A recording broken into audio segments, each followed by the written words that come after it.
Assalamualaikum warahmatullahi wabarakatuh. Perkenalkan, nama saya Muhammad Ilham Hidayatullah. Saya dari kelompok 7 akan mempresentasikan mengenai metode akolade grafik dan bagi dua. Ada beberapa yang akan dibahas, yaitu yang pertama cara penentuan angka penting yang akan dibahas oleh saya sendiri. Yang kedua, cara menentukan akurasi dan presisi akan dibahas oleh rekan saya. Yang ketiga, cara menentukan jenis galat. Yang keempat, cara perhitungan galat metode grafik. Yang kelima, cara menggunakan metode bagi dua. Yang keenam, kriteria berhenti iterasi. Langsung saja. Yang pertama, cara penentuan angka penting. Apa itu angka penting? Angka penting adalah semua angka yang diperoleh hasil pengukuran, di mana angka penting terdiri atas angka pasti dan angka taksiran atau angka yang diragukan. Nah, seperti di slide pertama ada beberapa di slide ketiga ada beberapa aturan-aturan penulisan angka penting, yaitu poin pertama, seluruh angka yang bukan 0 termasuk angka penting. Contohnya seperti ini. 265,4 meter. Nah, itu tuh mengandung 4 angka penting karena seluruh angkanya bukan 0. Yang kedua, angka 0 yang terletak di antara angka bukan 0 termasuk angka penting, kecuali kalau ada penjelasan lain. Nah, misalnya berupa garis di bawah angka terakhir yang masih dianggap penting. Contohnya seperti ini. 10,3 cm. Nah, itu mengandung 3 angka penting karena angka 0-nya itu terletak di antara angka bukan 0. Selanjutnya yang ketiga, angka 0 di sebelah kanan angka bukan 0 termasuk angka penting. Sekali lagi, angka 0 di sebelah kanan angka bukan 0 termasuk angka penting, kecuali kalau ada penjelasan lain. Nah, misalnya berupa garis di bawah angka terakhir yang masih dianggap penting. Contohnya seperti ini. 22,30 meter.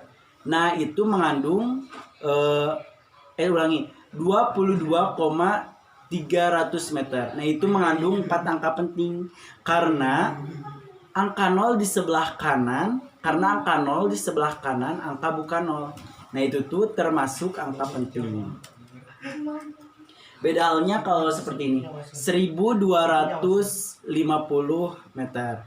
Nah, itu mengandung 3 angka penting karena angka 0-nya itu berada di sebelah angka bukan 0 dan tidak ada koma di situ. Yang keempat, angka 0 yang terletak di sebelah kiri angka bukan 0, baik di sebelah kanan maupun di sebelah kiri koma, desimal, tidak termasuk angka penting. Nah, contohnya 0,025 gram. Nah, itu mengandung 2 angka penting karena angka 0 tersebut terletak di sebelah kiri angka bukan 0. Nah, walaupun baik di sebelah kanan maupun di sebelah kiri, koma desimal tidak termasuk. Kan itu di sebelah kanan, di sebelah kirinya ya ada desimal dan koma gitu. Terus selanjutnya, nah, ada juga angka penting pada bilangan 10 Nah, besaran-besaran yang nilainya sangat kecil atau sangat besar seringkali kita jumpai dalam ilmu sains, terkhusus ilmu fisika. Nah, misalnya dalam muatan elektron, yaitu muatan elektron nilainya negatif 0,0000 sekian ya. Dimana besaran seperti ini jika ditulis bisa memerlukan waktu dan tempat yang banyak. Nah, oleh karena itu terdapat kebiasaan dalam bidang sains fisika menulis nilai besaran ini dalam bentuk A 10 pangkat M, di mana besarnya A antara negatif 10 dan negatif 1 atau antara positif 1 sampai positif 10. Dan N bilangan bulat positif atau negatif. Penulisan dalam bentuk seperti di atas dikenal sebagai notasi ilmiah. Jadi notasi ilmiah itu memudahkan dalam penulisan, tidak membanyakkan, tidak menghamburkan tempat dan banyak tempat dan waktu gitu. Contohnya, jadi penulisan yang tadi disebutkan untuk muatan elektron bisa ditulis seperti ini. Negatif 1,60 kali 10 pangkat negatif 19 cm 19 kolom. Beda kan kalau misalnya ditulis muatan elektronnya itu negatif 0,000000000000000000000 kolom, itu menghamburkan waktu dan tempat. Jadi dengan notasi ilmiah itu dapat memudahkan kita. Nah, contoh yang lain, kecepatan cahaya seperti yang di slide 5 ya. Kecepatan cahaya itu besarnya 299.792.500 meter per sekon. Bisa ditulis 2,99792.5 kali 10 pangkat 8 meter per sekon. Selanjutnya, aturan-aturan mengoperasikan angka penting. Apabila luas suatu bidang akan ditentukan, maka panjang dan lebar bidang tersebut harus diukur. Misal panjangnya sebesar 8,50 cm dan lebarnya sebesar 4,25 cm. Jika dihitung dengan cara biasa, maka luas bidang tersebut sebesar 36,125 cm kuadrat. Dengan memperlihatkan bahwa hasilnya mengandung 5 angka penting, hasil hitungan ini menjadi lebih teliti dari sumbernya, yaitu pengukuran panjang dan lebarnya hanya mengandung 3 angka penting. Jadi aneh apabila hasilnya lebih teliti daripada sumbernya. Karena hasil pengukuran terdiri 3 angka penting, maka luas bidang yang diharapkan daripada pengukuran ini tidak mungkin lebih dari 3 angka penting. Paling teliti sama dengan ketelitian pengukuran. Oleh karena itu hasilnya tidak ditulis dengan 36,125 cm kuadrat, melainkan 36,1 cm kuadrat, yaitu 3 angka penting. Nah, kita masuk ke slide ke-6 dan ke-7. Di situ disebutkan bahwa ada beberapa aturan mengoperasikan angka penting. Di antaranya yang pertama pembulatan. Nah, ketika kalian mengoperasikan angka penting, pembulatan harus selalu dilakukan. Oleh karena itu, aturan pembulatan harus diikuti sebagai berikut. Yang pertama, jika yang akan dibulatkan lebih besar dari 5, maka pembulatannya ke atas. Contoh 25,56.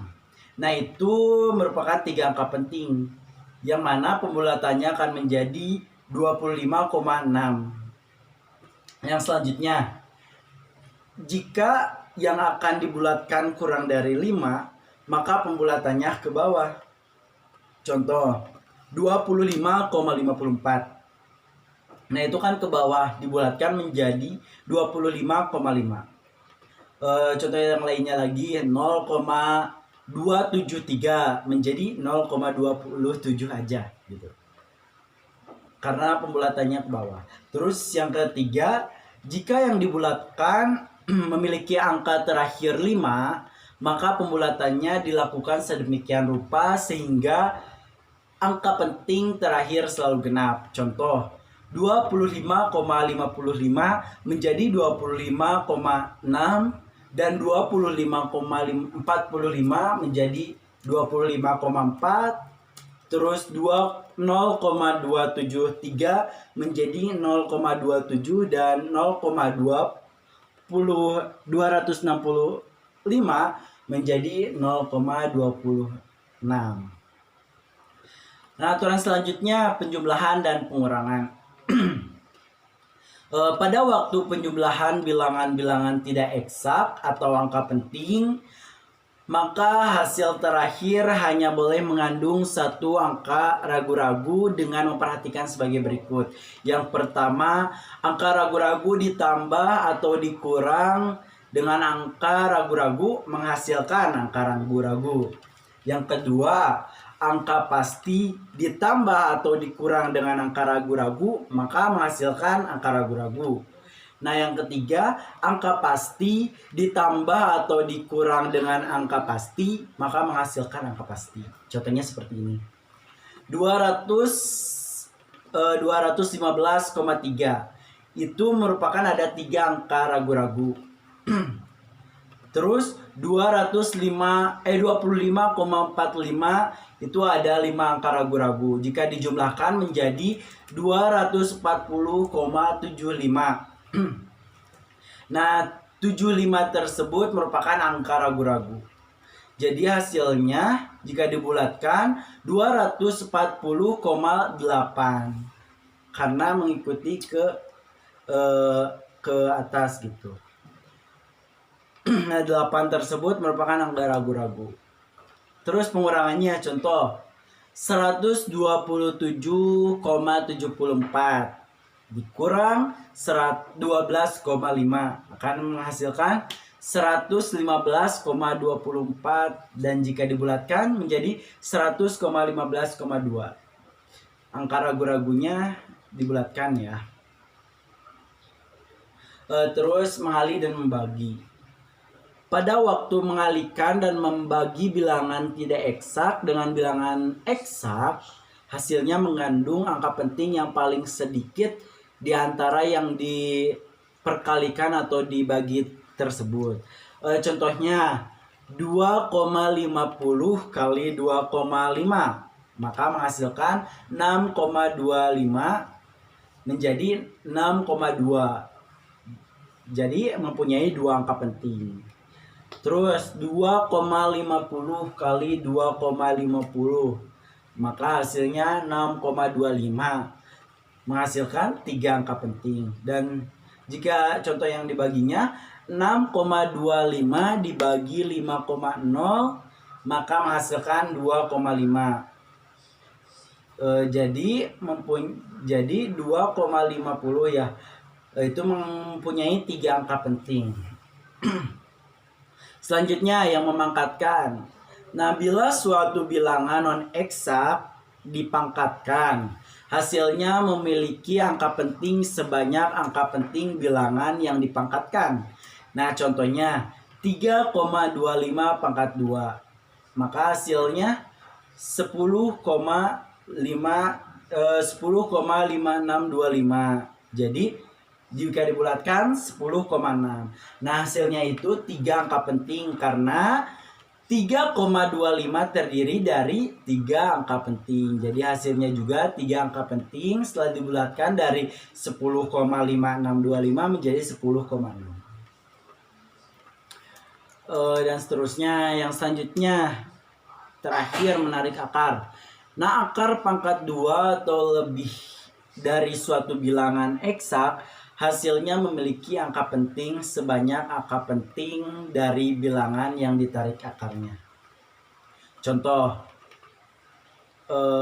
akar 144,0 itu hasilnya 12. Nah, 12 atau 12,00 karena 144,0 memiliki 4 angka penting, jadi hasilnya juga harus memiliki 4 angka penting. Walaupun hasilnya 12 tapi tetap ketika dibuat 4 angka penting menjadi 12,00. Mungkin terima kasih dari saya, selanjutnya diserahkan kepada rekan saya.